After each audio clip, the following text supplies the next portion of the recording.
புதுசா ஒரு பிரச்சனை கிளம்பி இருக்கு. என்ன தெரியுமா? சிறுபான்மையின மக்களை குறிப்பா கிறிஸ்தவ தொண்டு நிறுவனங்களை குறி வச்சு அந்த திட்டம் கொண்டு வரப்பட்டிருக்கு. என்னன்னா, வெளிநாட்டு நிதி பங்களிப்பு சட்ட திருத்தம், அதாவது FCRA மசோதா. இதுக்காகவும் தமிழ்நாட்டில் இந்த ஸ்டாலின் தான் முதல் குரல் கொடுத்திருக்கிறேன். 2 நாள் முன்னையே இதை கண்டித்து நான் அறிக்கையை வெளியிட்டிருக்கிறேன். முழுமையாக திரும்ப பெற வேண்டும் என்று வலியுறுத்தி சொல்லி இருக்கிறேன். நேற்று மீண்டும் பிரதமர் அவர்களுக்கு அரசின் சார்பில் விளக்கமாக நான் கடிதம் எழுதி இருக்கிறேன். இந்த சட்ட திருத்தத்தால இந்தியா முழுக்க கிறிஸ்தவ சமுதாய மக்கள் கொதிச்சு போயிருக்காங்க.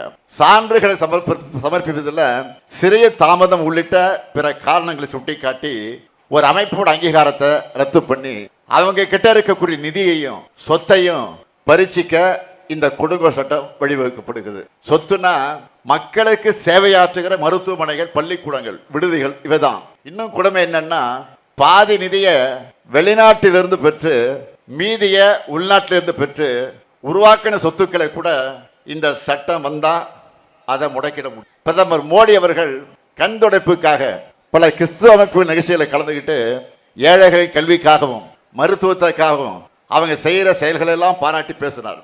ஆனா இப்போ என்ன செய்யறாரு? இதுதான் அவருடைய உண்மையான முகம். இப்படி திடீர்னு இப்படி தன்னிச்சையான கொடுங்கோல் சட்டத்தை கொண்டு வந்தா குறிப்பா பட்டியலின மக்கள், பழங்குடியின மக்கள், கிராமப்புற ஏழைகள் தான் அதிகம் பாதிக்கப்படுவாங்க. நிதி தருவதற்கு முன்வரக்கூடியவங்க அச்சுறுத்துகிற மாதிரியும் பிரிவுகள் இந்த சட்டத்திட்டத்தில் கொண்டு வந்திருக்கிறாங்க. இந்தியா முழுக்க ஆயிரக்கணக்கான கிறிஸ்துவ கல்வி மருத்துவ அமைப்புகள் இயங்கி வருது. அதெல்லாம் இல்லாம போனா அரசால அவங்க பண்ணிட்டு வர சேவையை உடனே இட்டு நிரப்ப முடியாது என்பதையும் என்னுடைய கடிதத்தில் அதை நான் சுட்டி காட்டி இருக்கிறேன்.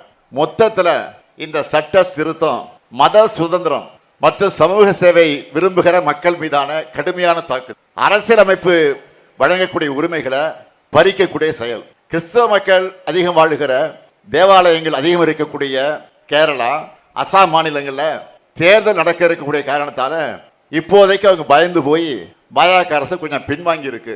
ஆனா கூடிய விரைவில் சிறப்பு கூட்டத்தொடர், நாடாளுமன்றத்தினுடைய சிறப்பு கூட்டத்தொடரை கூட்டி இந்த மசோதாவை நிறைவேற்ற சட்டமாக்குவதுதான் பாஜக அரசுடைய சதி திட்டம். கிறிஸ்தவ தொண்டு நிறுவனங்களால இந்துக்களும் தான் அதிகம் பயனடைகிறாங்க. மதவரி பார்வையோடு மனிதநேய செயல்பாடுகள் மேலே தொடுக்கக்கூடிய இந்த தாக்குதல் ஒரு மதத்திற்கு எதிரானது மட்டுமல்ல, இது மனித குலத்திற்கே எதிரானது. இந்தியா மேல உலக அளவில் அழிக்க முடியாத களங்கத்தை இந்த சட்டம் ஏற்படுத்துகிற ஆபத்து இருக்கு. நாடாளுமன்றமே முடங்கக்கூடிய அளவுக்கு எதிர்கட்சி உறுப்பினர்கள் இதை எதிர்த்து பேசியிருக்காங்க. இதுல அதிமுக நிலைப்பாடு என்ன? மக்கள் தெரிஞ்சுக்க வேணாமா? சொல்லுங்க பழனிசாமி அவர்களே.